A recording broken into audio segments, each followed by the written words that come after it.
কখনো নিজের স্বার্থের জন্য অন্যের সাজানো স্বপ্ন ভেঙে দিও না। স্বার্থ মিটে গেলে তুমি হয়তো চলে যাবে, কিন্তু সে তার সাজানো স্বপ্নগুলো আর সাজাতে পারবে না।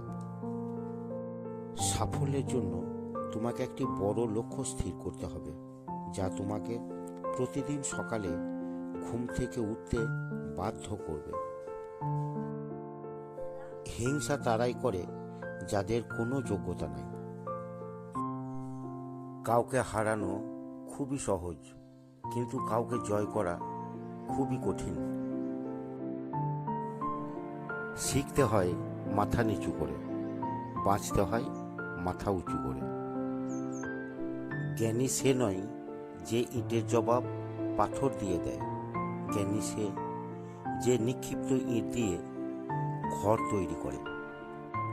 মেয়েদের জীবনটা হলো একটা মোমবাতির মতো, অপরকে আলোকিত করতে গিয়ে নিজে জ্বলে পুড়ে শেষ হয়ে যায়, তবুও তার দহন যন্ত্রণার কথা কেউ বোঝে না।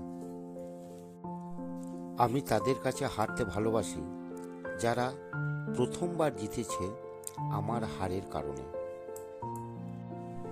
খালি পকেট আর বেকারত্ব তোমাকে যা শেখাবে, পৃথিবীর কোনো বই তোমাকে তা শেখাতে পারবে না। মা শিক্ষিত হোক বা না হোক, মাই হলো পৃথিবীর শ্রেষ্ঠ শিক্ষক। ভিডিওটি ভালো লাগলে একটি লাইক করে দেবেন, আর এই ভিডিওটি সম্বন্ধে আপনার কোনো মতামত থাকলে নিচের কমেন্ট বক্সে কমেন্ট করে জানাবেন। এমনই সব নতুন নতুন ভিডিও পেতে আমাদের চ্যানেলটিকে সাবস্ক্রাইব করে আমাদের সঙ্গে থাকুন।